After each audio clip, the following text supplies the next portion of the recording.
Hello, everyone. This is Father Michael Tischel, And this is Strati Papageorgiou. and we are an imperfect podcast. Cue music. Nice. Well, Strati, I have to say, Yeah? I'm always interested in the shirts that you're wearing because we sit across from one another, and I mean, you can stare at my cassock, Yeah. which obviously has Nice. no writing on it or anything. It's got some nice embroidery. Yeah, A little bit. it's from Romania actually, so Oh. they kind of do a nice little job Right. with Oh, some of that's the nice. It's a embroidery. lot nicer than my Greek festival t-shirt. Well, no, that's what I was thinking. I was like, wow, just very definitively says, "Go Greek!" Exclamation Does point. it? I don't even know what it says. Yeah, yeah, it does. I That's know what that it sounds says. weird to people that I don't know what it says, but I actually don't. Well, that is actually what it says. Oh, now I know. Go Greek. What Okay. does that mean? Does that mean like go Don't Greeks, like Don't know. yay Greeks, or does it mean like become Greek I have for this weekend? I think that's what it means. Yeah, that's what I think. Go so too. Greek for this weekend. Yeah. Because they always say at the festival, when the MC or whoever gets up and talks, is always like, "You're Greek for the weekend." Right. So I Yep. think that's what they're getting at. Yeah, Yeah. and it's blue.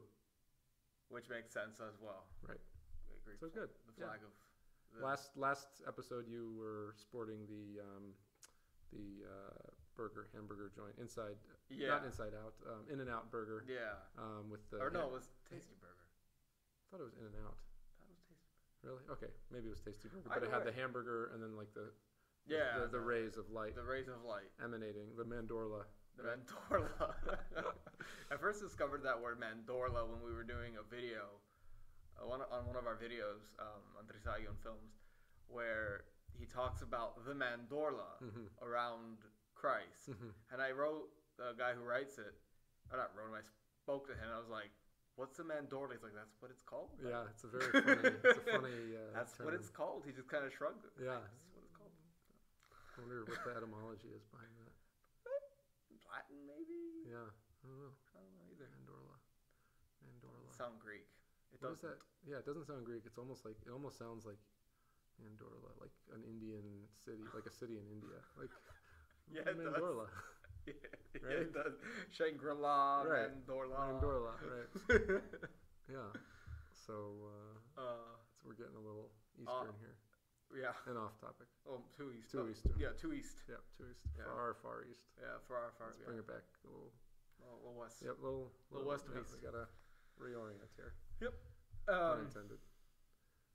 Orient. We got a comment the other day Yeah. about that, about somebody pointing out the similarities Hmm. of the yogis, Mm. and on our video about Saint, St. John? Chronicles of the Desert, about Saint Seraphim of Seraph. Huh. And Okay.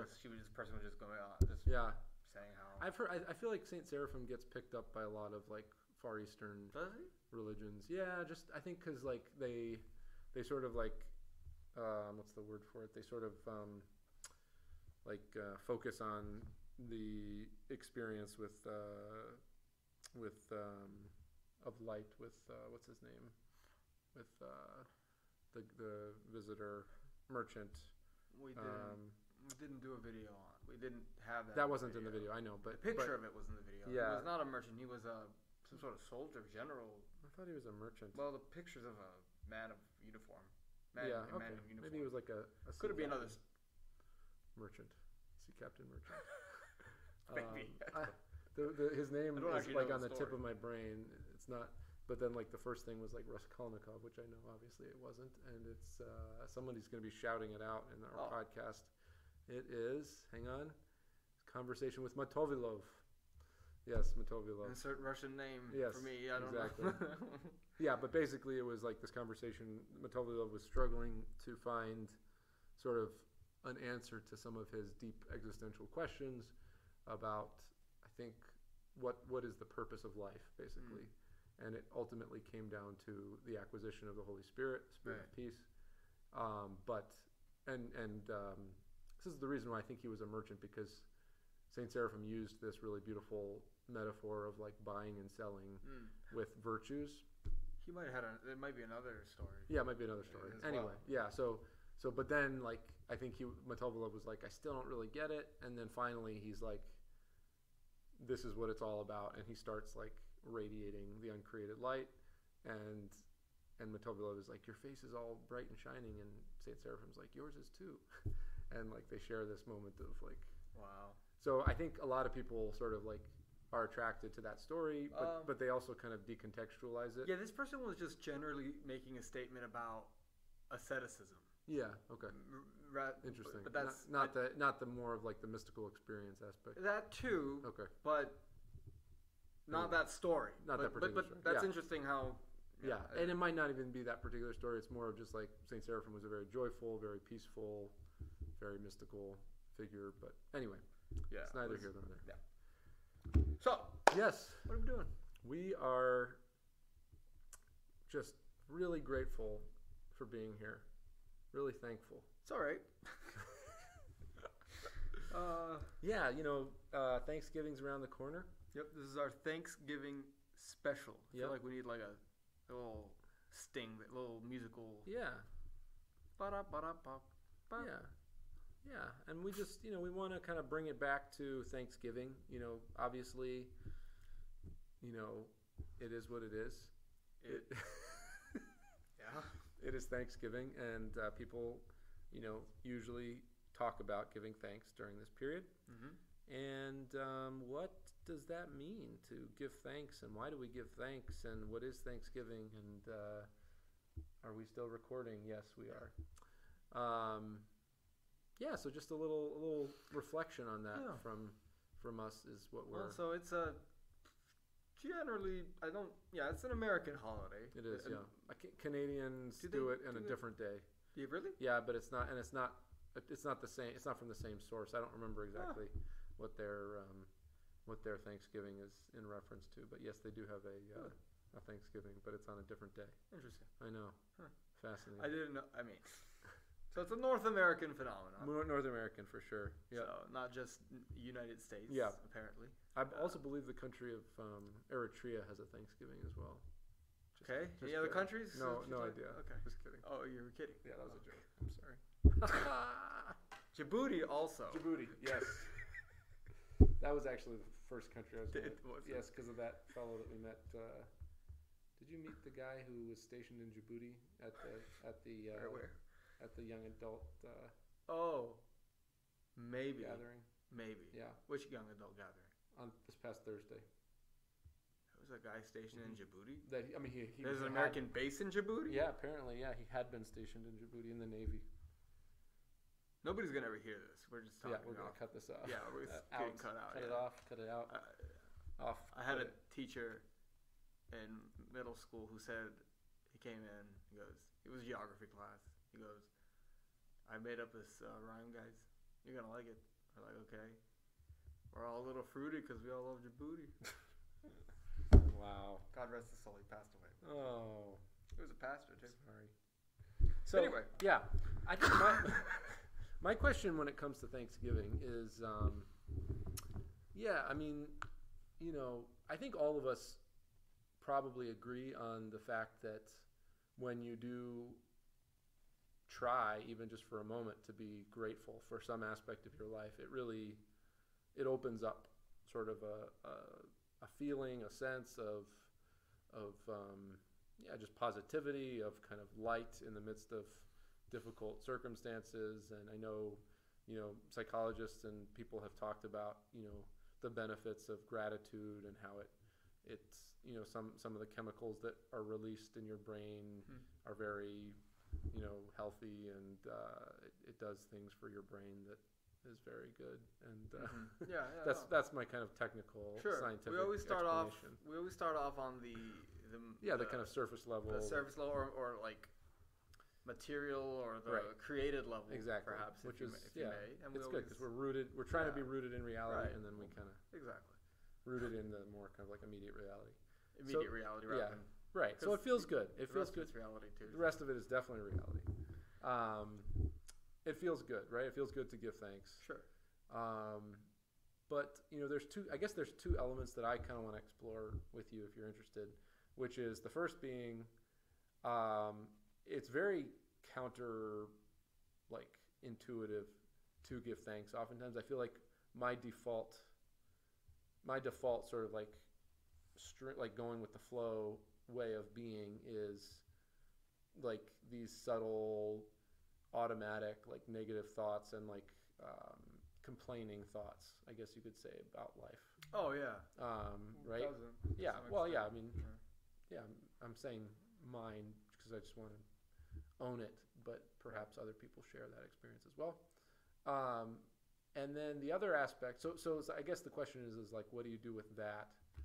Especially, it feels like, oftentimes I feel this kind of like, just, I don't know, sense of kind of stagnancy and complaining, and it's like, and it's probably a first world problem, right?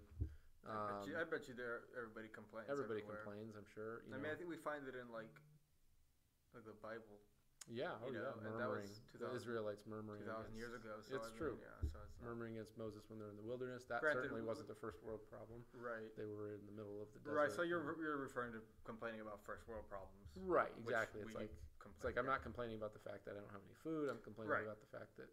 But you're right. I mean, that's that's a valid point. That like one way or the other, there's a sense of a lack of trust or faith in God.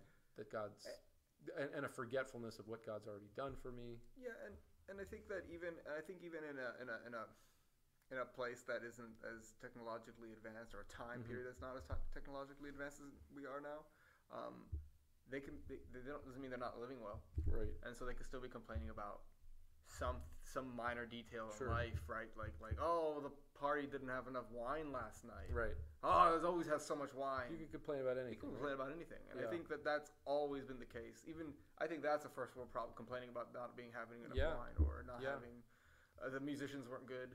Well, I mean, I think the biggest first world problem, which relates to gratitude, is learning how to live in the first world gratefully. Yeah.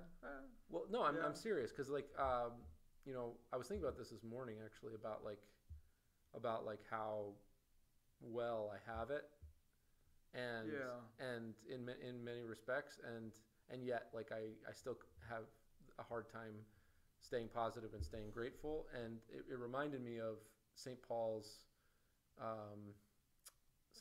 little phrase in one of his epistles about how he's learned to live in both abundance and scarcity, or I don't remember exactly how he puts it, but just that he's capable of living this spiritual existence, both when he is doing fine, like materially speaking or whatnot, or when he's in prison. And I think we oftentimes place the emphasis in our Christian lives on how we face adversity and how we face suffering or persecution or things like that. But I think probably in my mind one of the most difficult things, because it's so present and it is so much our reality, at least in the West and in America, is how to live a spiritual life in a land of plenty. Like, that's actually really difficult. Not just plenty, but stability. Right. It's not like security, stability. Central African country. Not say anything. Right. But like to go into a house and a home that has everything. Yeah. That looks almost perfect. It's like everything is in its place. And I want more, and we always want more. And we want more. But I know that's not where you're going with it. Well, but that's part of it. Related. Yeah, it's definitely related. But I mean, even aside from the impassioned side of it, which is like the greed and the covetousness or whatever, is just the facts and the reality of living in a place where we do have so much. Yeah. I had one time when I was in Cyprus, I was talking to somebody, and he said we somehow got into the topic of the older generation. Mm-hmm. People who were like, who were my grandparents and stuff like that, who were in Cyprus. He goes, I envy them because they knew how to be happy in those difficult times. That they compared to us, it was seemingly more difficult, and yet they're almost happier than we are in this easier life that we have. That's the problem. And that's the interesting thing. They had to plow fields, but they knew how to enjoy themselves as well. Mm-hmm. We don't have to plow a field, but everybody has manic depression. I know. I know. Well, see, I get that. That's the problem. I get that very. Like I am fully on board with that sentiment, with what you said and with what he said and how he feels jealous and he envies them. Not like, jealous. No, he envies them, right? Or admires them. Or right. I remember exactly the word he said. Yeah. Yeah. So it's like, okay, I envy them too. Sure. How does that help our predicament? Right. It makes me feel more trapped in my present circumstances. Right. Sure. You got to make the best of what you have and how it is. What is the best of what we have? Right. That's correct. What is the best of what we have? And how do we, like St. Paul, learn to live in abundance? I think we almost become numb a little bit too. Mm-hmm. Because definitely. Because there's no. It's also a kind of a lack of like community as well. Right. And that sort of you become numb. Right. To other human beings. Other people. Yeah. Basically. They start to annoy you. They start to. Yeah, they become your. And back then, the community is what held each other up. Sure. So the whole community. I mean, that's why if you go to any country that has a history older than 200 years, you're gonna find all the cities and towns all packed together. Mm-hmm. Not because they didn't know how to build cities, but because it was a sustaining sort of thing. They I mean, there were more dangers too. Right. But they were very close to each other as well. They needed each other's company. They needed each other's. It was survival essentially. Mm-hmm. And so now we're just so used to especially we in the suburbs. Mm-hmm. Oh man, yeah. Oh yeah. The burbs. Yeah. But you know what? Where sin abounds, grace abounds even more. Absolutely. So where's the abundant grace in the abundant gluttony and greed and covetousness here? Where's the super abundant grace in the abundant covetousness? Yeah, I mean, it's a tough topic. Yeah, it's a tough topic because cut. Yep. I struggle. I know. That's why I wouldn't bring it up if I didn't struggle with it. I know it's not my favorite place either. Right. Yeah, so. I know. Well, why don't we jump into what Thanksgiving is liturgically or within the church? Yeah, let's sort of and sort of because we have that even in the burbs. Right. Exactly. we're not, I mean, there aren't as many Orthodox churches. Sure. But regardless, you can find them. Right. And those of us who go to them regularly, what can we get from them? Well, in regards to finding gratitude in this life. Just by you saying that, it actually sparked the connection with something that we've talked a lot about in our podcast so far, which is liturgy. Which is, because I think, as many people know, although I'm sure many people don't know this because they're just ignorant and unread and unstudied and way beneath us, obviously, and deficient. Listen, I wasn't going to say anything, but it's true. Well, I mean, half the people are kind of on our level, but probably more than half the people are below our level if we're going on a scale that's over 100%. I hope. This is the kind of stuff you can't say because then people are going to get mad at us. No, but I would say, let's say half the people are on our level and about 70% of the people are beneath our level. It doesn't even make any sense. It doesn't, which is why it's right. Okay. Continue.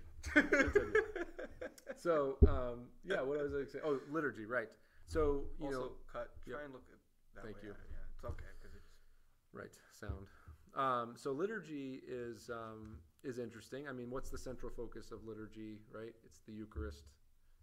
And as we know from the Greek Eucharist, Eucharistia is Eucharisto is the modern verb, obviously. I think Eucharistia isn't it general? It's a noun. Yeah, it's so sort of like. Eucharisto is when I say it. Eucharisto is literally a verb. So tell me right now, did they not say Eucharisto to each other? I'm sorry. They also I believe Eucharisto is also used in ancient. Right. Yeah. But the reason why I was saying Eucharisto is because people say it all the time now. Yeah. It's probably ancient as well. Yeah, I'm 99% sure out of 1,000 that. Oh wow! I know. Anyway, Eucharistia, right? So Thanksgiving, with the prefix ev, which means good. Charis, which is like grace or I mean, basically grace. Basically grace. Yeah. So it's interesting because charisma, right, at least in modern, is almost like a gift. A gift, right? But like a gift of grace, right? It's a right. But it is, yeah, yeah. So and then chara. Some people have made that connection. Chara means joy, right? So it's an interesting. Yeah, it's an interesting exploration there. But yeah, so like good grace or something like that. So anyway, but we use it as the word for thanksgiving. Essentially, is what it. Yeah, and so this whole activity is an act of thanksgiving to God, which culminates in that moment where the priest takes the bread and the wine and sort of reads this prayer that describes all of the different things that God has done for us through the person of Christ and his life, his death, his resurrection, all that.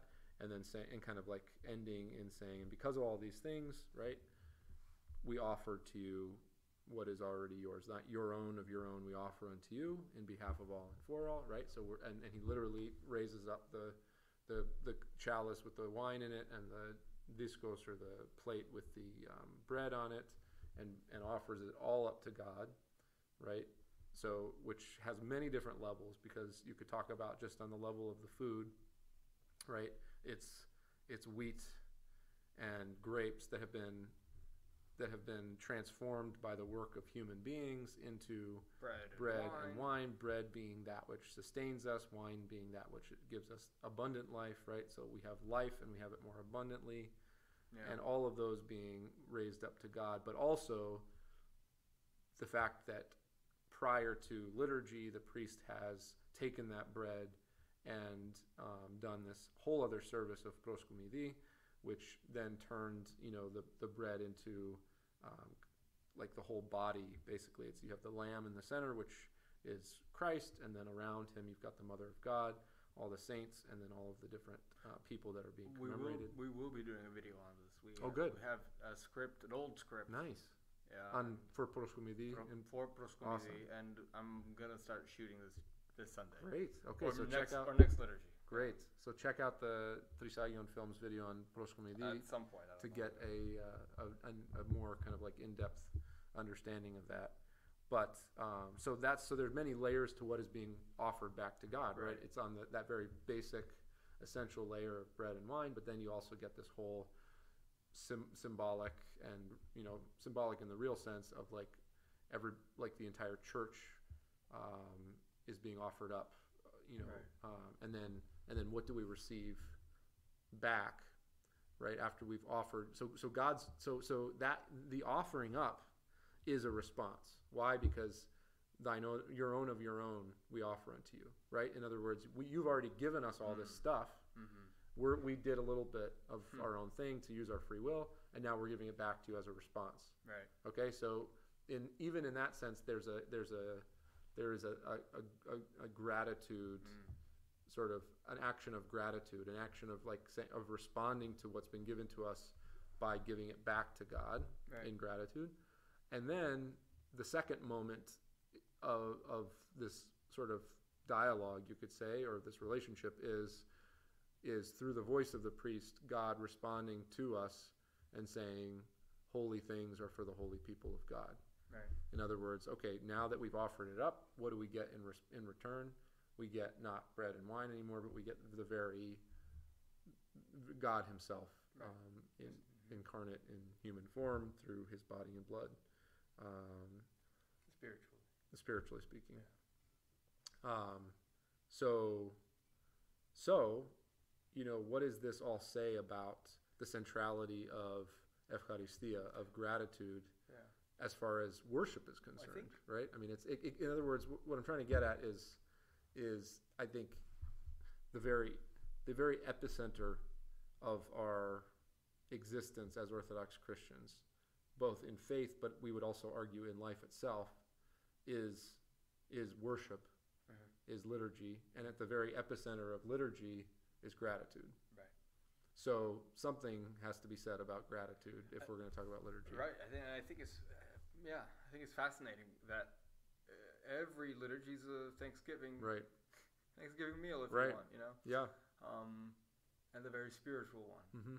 And I think that when we say the word Eucharist, we're not giving, we're not doing justice to the. Well, it doesn't mean, the word Eucharist doesn't mean anything to anybody. Sure. They know what it is, but they don't. It comes from the Greek word, as we say, Eucharistia. Right. But I just find it so interesting how we say Eucharist, or people say Eucharist. Think of communion. Right. When really it's. I mean, I can't really repeat everything you just said, but I think my mind goes somewhere else as well. Mm-hmm. You know, we always think of especially, I mean, when all this was happening, when the liturgy and the Eucharist was, you know, it was more difficult times, you could say. Mm-hmm. It was definitely not the comforts we have now. They were still thankful and grateful to God, and remained positive. Yes. And thanked Him for all the good things. Yep. Despite the hardships of life, which we still have hardships. Yeah. And I think we have to make something clear is that not everybody who has hardships is automatically grateful. Oh, yeah. And I know it's an obvious point, but I think it is an important point because I think we can sort of romanticize hardships and just say that, like, well, I don't have hardships right now, which is why I'm not grateful. And if I just had hardships, I'd be grateful. But a lot of people that have hardships, it turns them into more bitter people. Right. You know what I mean? So it's like it's a constant thanking. Right. It's a constant thanksgiving to God. Sure. Even in good and in bad, regardless of what's happening. I mean, at the fall of Constantinople, you know, they did a final liturgy. Yeah. Yeah. Right. You know, what else would they do? They went and basically did a Thanksgiving in the middle of that. Something. And I'm sure that wasn't the first time, right? There were other cities that fell and other war. Sure. Endless amount of wars, but they did a liturgy, a Thanksgiving in the middle of a calamity. Yeah. Yeah.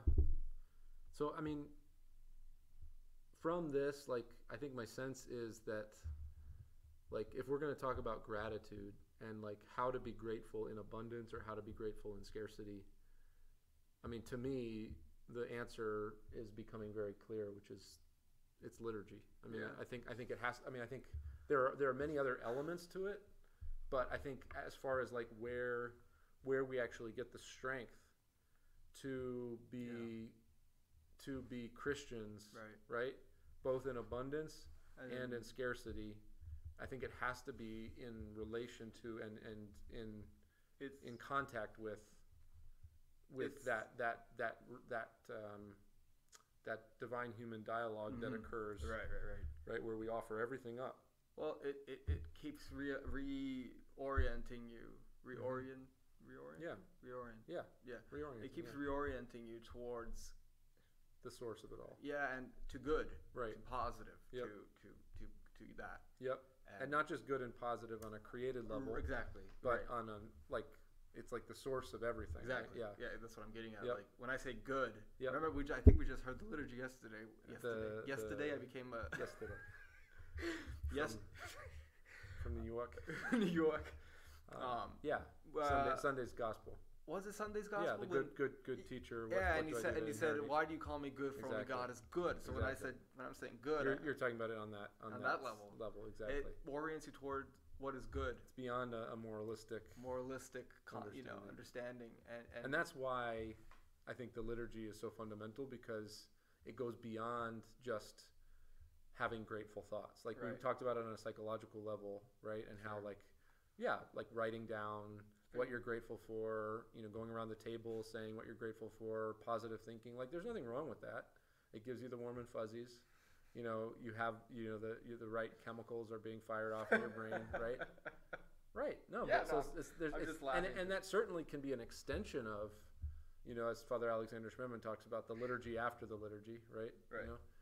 But I think there's something about the experience that we have in liturgy, if our minds and hearts are open to it, where we absorb this new way of looking at life in the world, and it's like this, we're kind of like given this whole new perspective, and I'm still like on an intellectual level, I get the whole like dialogue and how we offer things up to God and God responds by giving back his very own self. And in the past, I've talked about how saying thank you, like, why do we say thank you to someone if they've done something for us? What is that, like, what does that actually mean? Have you ever thought about that? Like, Yeah. why am I, is that just like convention so that I feel like in sometimes part it is. I feel like sometimes it's not even just convention, but you want to convey that you are grateful for this, that they did this for you, and Right. it's almost like appeasing, trying to make sure that they're happy. Okay, so in that that kind they did it. Right. And so when I do it, like, thank you. I don't do it, but thank you. Right. I want to make sure that they know Yeah, that so I am not just blowing taking them this off. for granted. Okay, so Yeah. on one level you could say that there's like a self-centered Well, motivation in like its distorted sense. Well, But it's also good too. I mean, if somebody allows you to stay in their home, Right. you must show gratitude. Why? They gave up their house for you. I mean, they didn't have. I know, to. but Yeah. why show gratitude? Like what does that do? You know what I mean? Like what, like, yeah, like there's the whole story of like the 10 lepers and 9 lepers, 10 lepers, and only one goes back returned. to show gratitude. Right. Like why is that significant to show gratitude? Well, okay. On a deeper level, you're gonna answer it. Well, what I've thought of in the past, Yeah. and I still agree with this. I'm just I want to go a step Okay. further. Continue. Is that gratitude is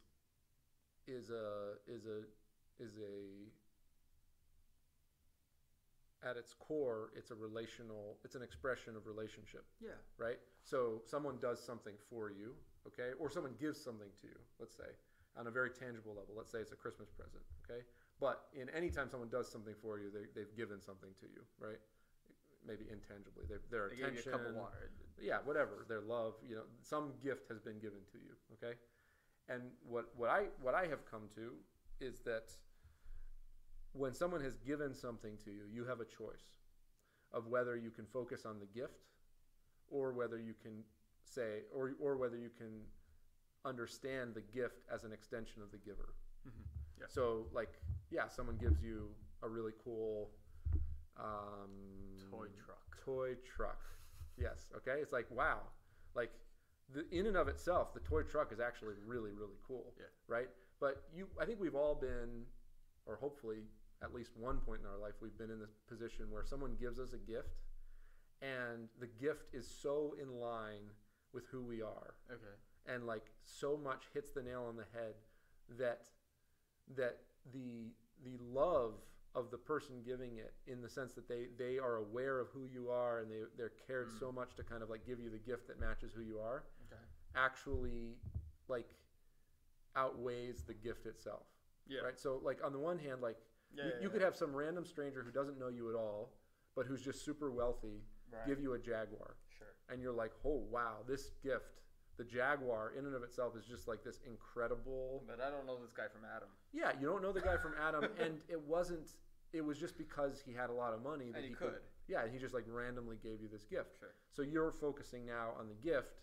The guy or the girl doesn't have, or the kid, have to be very egalitarian here. Or the dog. I'm just kidding. Doesn't know. Doesn't know you. You don't know this person, right? So it's like the focus is on the gift, right? But what I'm trying to get at is that when it comes to God, right? Like the gift of life, the gift of creation, the gift of the material world, like of the grapes and of the wheat, right? That has been given to us for our use. What if we were to focus just on that? In other words, gratitude always takes us back to the giver. Because if I just focus, if someone gives me a gift, and then my whole attention is just on the gift, right? Then I miss the whole point. Wow. I miss the whole point, because it's like, yeah, it's a super cool new shiny truck. Toy truck, right? It's the finest and plastic. I could just, finest plastic, and I just have so much fun with it, and I could just spend all my time and attention. I usually do. Me too. Yeah. Right? Mm-hmm. But the whole point of it is that without the person to give it to me, I wouldn't have it. Right. So saying thank you is essentially, I believe, saying this is a wonderful gift, and I'm going to use it as I did with the grapes and the wheat, right? I used it. I didn't just let it sit there and rot. Right. I actually turned it into something. Yeah. But here's the big but. Here's the big. Not gonna make a joke. Yeah. We need to remember that one. I will. Okay. I'll get it out. Here's the big caveat, Yeah. right? Is that no matter how amazing the grapes and the wheat were, and no matter how amazing the synthesis of the grapes and the wheat that I've created is and was, I am saying, by saying thank you, I'm saying I'm giving it back to you, not because I'm not grateful, but because it's actually not these things that I want, ultimately. It's you. Right? Because insofar as the gift is a revelation of and a manifestation of the giver, it is only useful and beneficial for me in revealing to me something about how much love the giver has for me, right? And I'll just be honest and personal with you. Like, my wife, one of her gifts is giving gifts that just like make you feel like she just deeply knows you and cares about you. And I have an aunt who okay, yeah, they're just people. I think certain people have that gift of like they give these gifts that are just such a beautiful expression of like of what you love, or like something about you that just shows like, wow, I am known, I'm loved. Right, yeah. And for people like that, it's just like you receive the gift and it's like, yeah, I love this gift, but it's something way more than just the tangible. It's a meaningful gift. As opposed to just It's a revelation. Receiving a Jaguar from a rich man who just whatever, throw money just around. frivolously, Right, it's a revelation. It's a revelation. They know you. They know what you like. Yeah. They care about you too. Right. So they got you this because they care for you. Yes. And that's what. So their love is being revealed through the gift, and in another way, the best of you is being revealed through the gift. Correct. Right? Because in receiving this gift, you're being reminded of the best qualities in yourself. Right. Because that person sees that in you, right? And gives you a gift that sort of connects with this wonderful place inside of you that you may have forgotten about. Right? Because maybe you've kind of gotten all distorted about all of your negative qualities, and then they give you this gift, of a quote, or I don't know, something that just kind of like reminds you of the self that you are proud of, and that's God-given, right? So all that to say that I think the gift, the purpose of a gift is to reveal the personality or the personhood of the giver and of the recipient, okay? And so the thank you is a way to show that the gift is meant to be a means and a medium for communion, not a transaction and something that actually ultimately blocks communion, right? Because you're focusing on the gift and not the giver. Yep. So to say thank you is to say, I really love this gift, but I see it for what it is, which is an extension of you, and therefore I'm giving it back to you. I'm giving it back to you, not because I don't like it, right? Not because I don't care about it, but because I care more about the giver than I do about the gift. It's a matter of priorities. So how? Okay. So this is what's happening in the liturgy, right? We've been given the gift of life. We've been given the gift of subsistence and abundant life in the wheat and the grapes. The potential for subsistence and abundant life, of just life and life more abundantly. We're called to do something with it, to show that we care about it. Even the doing is an act of gratitude, right? Even the manufacturing of these raw materials is an act of gratitude, saying I'm participating in this life that you've given me. I'm not just sitting there passively, right? But that's not enough. Then once we've done all those things, we then offer them all back up to God, right? Our whole earthly and created existence is offered back up to God through this bread and this wine.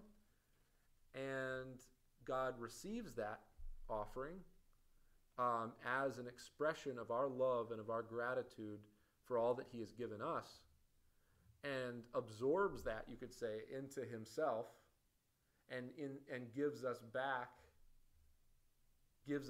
now a different kind of gift, which is the gift of his very personhood, of his very being, Right. which is what we want.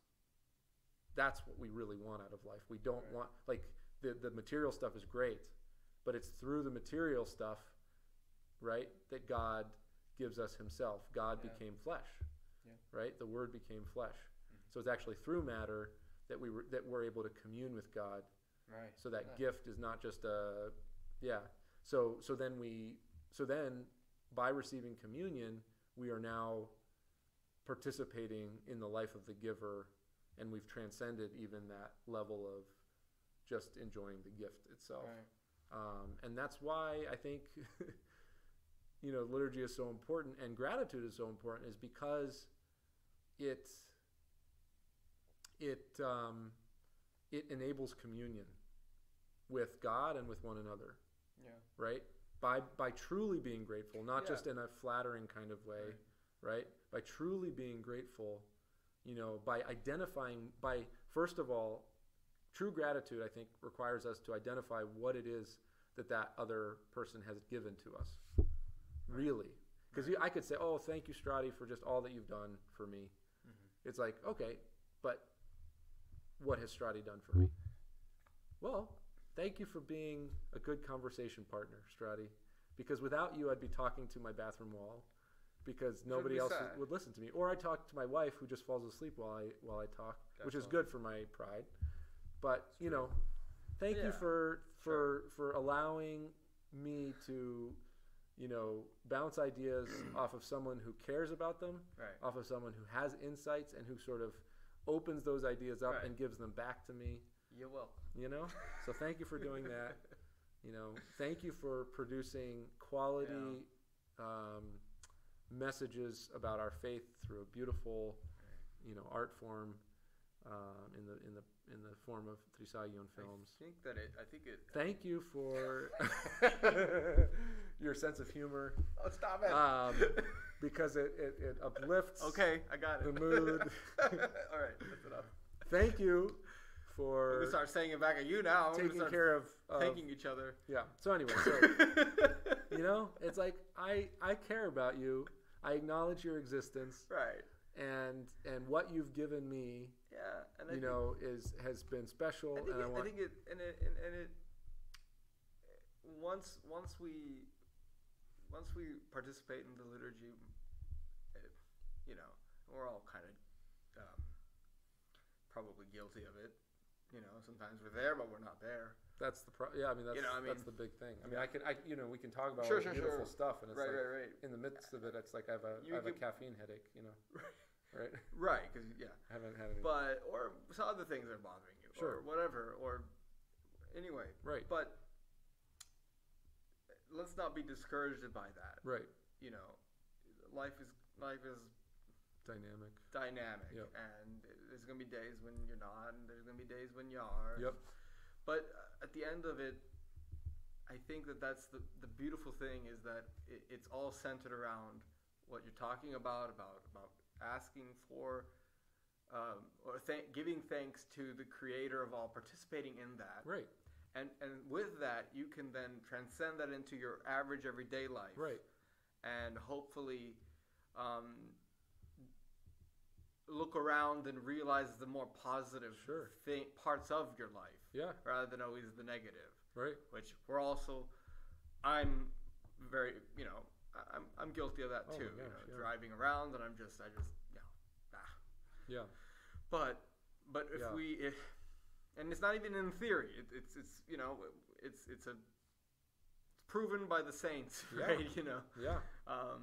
Yeah. And not saints, just the ones that are made into icons, but people who the humble. Yeah, the people who really do live, God, who live the Christ-like life on whatever level and whatever degree. It's in other words, not every person is going to be a saint in the sense that they're going to be doing miracles. We've talked about it before, but my point is that it is something that can help us understand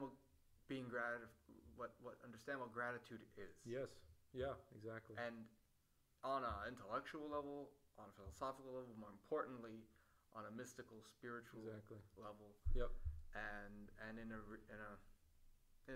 real way. Right. In a I mean, and in a reality. Yes. Not just in the material. Yeah, exactly. Not just like we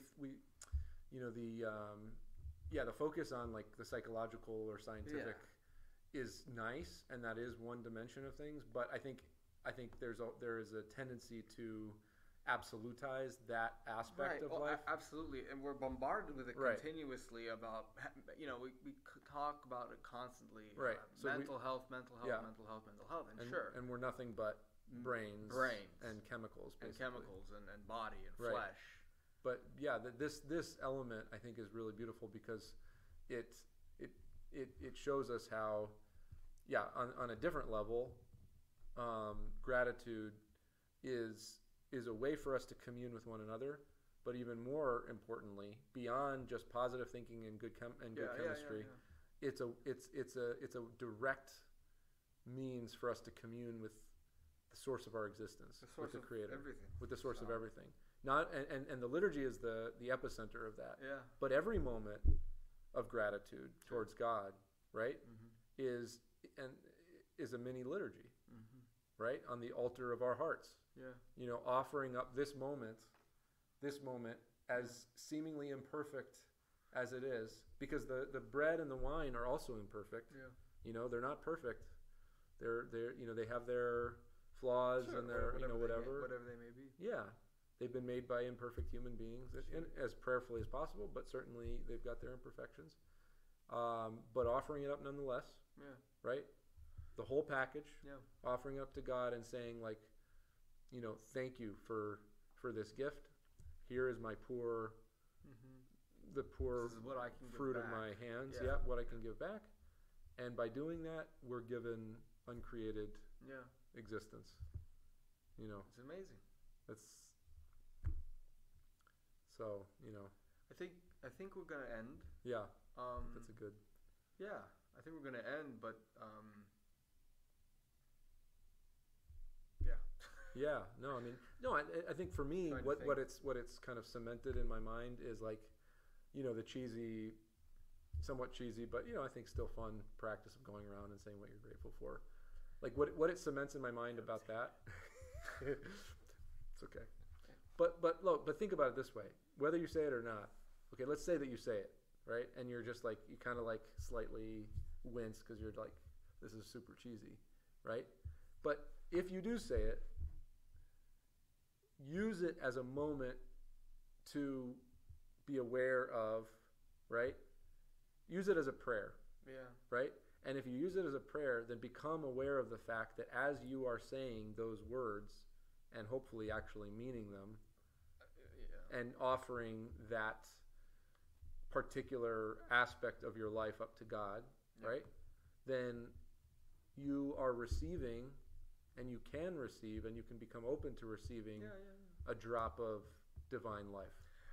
And there, there's a. I think I've told the story before, so I won't go on too long. But I think he's Saint Sophronius of Essex, right? Is he Saint? Now, currently, just recently canonized. Yep. Yeah. There's a story. Oh yeah. Yeah, and I love this story. And he was positive about everything. Right. And the bishop who told the story, they were in England. Right. And he goes, oh, this England in Greek, it would be Αυτή Anglia. This England, how dreary it is. Right. And the elder would go, a good dreary, a nice dreary, a wonderful dreary.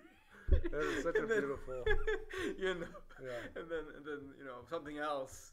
Then he'd say the same thing about that. It's incredible. And it really is. Somebody who's really been transformed by the Eucharistic sort of lifestyle. And then they go to the museum, the British Museum. Right. And the one friend of the bishop, or helper, I don't know. They must have been just friends and not a deacon or something. Sure. But I'm not even sure the bishop was a bishop at the time this happened. Sure. I don't really know. He might be, yeah. Yeah. Regardless, so the friend says to him, we can't go into the Greek section. Why can't we go into the Greek section? The naked bodies. He goes, are you serious right now? He goes, yeah, we can't bring the elder in there. He's like, the elder doesn't care. You really think he's going to be scandalized by Plus, he was an artist. I don't know if they knew that. I didn't know that. Oh, yeah, he was. But he goes, he's not going to be. You really think he's going to be scandalized? He goes, well, the friend goes, well, I'm scandalized by it, and the bishop goes, well, fine. You can go into the Egyptian section. Everyone is clothed there. Clothed and mummified. Yes. And so the guy goes to the Egyptian section. That's funny. Meanwhile, he and the elder go into the Greek section, the ancient Greek section. Right. And the elder, who probably had never been before, or yeah, who knows, he might have, but sure. he looks at this beautiful naked statue. Right. And he does his cross. He goes, Kyrie eleison, which means Lord have mercy for right. anybody who doesn't know. And he does his cross, and he goes, amazing! He walks to the side. He goes, Kyrie eleison! Incredible! And the bishop is just watching this, just like, scratching his head, kind of. Oh, and then he goes to the rear. The rear. Looks up and down and goes, Kyrie eleison! Beautiful! And isn't that incredible? and it just doesn't get much better. And the takeaway is he could find beauty and find God everywhere, even in something that's technically secular. Sure. But he also said that look at what our ancestors, although he wasn't Greek, but sure, that's neither here nor there. Yeah, he appreciated that. Yeah, regardless, what our ancestors created without the knowledge of Christ. Something sure, like that. Sure. And that's beautiful. Yeah, I definitely am not like that. Yeah, I mean, but it's beautiful. I mean, we could stand in awe of that, and we can strive story. To be like that in our own way, in our own pace. Well, and I think nothing's impossible. Yes. I think that's something people struggle with when it comes to these people. It's like, I could never be like that. Well, right. Well, it is impossible. Sure. With us. Aha. Right. That's another back. Well, it's from the same one on this past Sunday. Oh yeah, that's right. The end of that passage. Yep. Full circle. Right. It is impossible with us. It is impossible. So yeah. I mean, we could strive, and that at the very least that'll show God that we're serious about it, right? But at the end of the day, that attitude is a revelation of God Himself, right? And how do we get there? By communing with God Himself through liturgy, right? Through the sacraments, because it's there that the divine meets the human. Yep. And as many of the moral and ethical practices as we want or try to practice, to exercise, none of them are going to allow us to come into contact with the divine. Not on their own. On their own terms, because it's a gift, and it's beyond our capacity. I mean, what is impossible with man is possible with God. Right? Was the takeaway of that? Because the man from the reading, the young man had fulfilled apparently all of the commandments of God from his youth, showing that even though he had done everything that the law had told him to do, which was supposed to get him to God, right? Something was still deficient. And Christ read through all of those external manifestations of the law into the very heart of the man, seeing that it was actually his wealth that was blocking him from entering into the kingdom. And so he said, if you want to be perfect, this is what you got to do. Perfection is way above the works of the law, right? The bar even higher. Yeah, and he went away sad. Yeah. Because he was still thinking of it on a human level. Yeah. If he had thought about it on a divine level, he would have realized that any action that he did, no matter how drastic, if it's the right action, right? If it's what God is calling him to do, would be possible, and that he would be taken care of, right? And it's an impossible mindset for us. It's totally impossible. It's counterintuitive to our. It's counterintuitive, and we just the only hope is giving up all hope in our own abilities. And the only way to do that, and I talked about this a little bit we've talked about it, but also I talked about it I gave a little sermon on it on Sunday. Oh, that's right.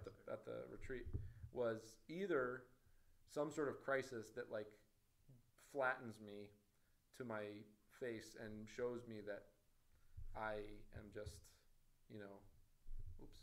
I'm toast, or through gratitude, right? Through gratitude. Yeah. Stripping myself of all of the things that I think I possess, all of my qualities that I think I have, giving them back to God. Yeah. Connecting with God. And that's just what it's all about. We're going to end this the reason for the season. Because Father Michael has an appointment. I'm late for a meeting. A very important day. I need to be grateful for my lateness. All right. You do it. Exodus. Have a wonderful Thanksgiving, and we wish you and your family all of God's many, many, many, many, many, many, many, many, many, many, many, many, many, many, many, many blessings, which they already exist in our lives. So we ask that God would make us aware of even just a small drop of His blessings in this season, so that we may acquire grateful hearts, bring those gifts back to Him, and enter into an even deeper communion with Him. Amen. Amen. Thank you, everybody.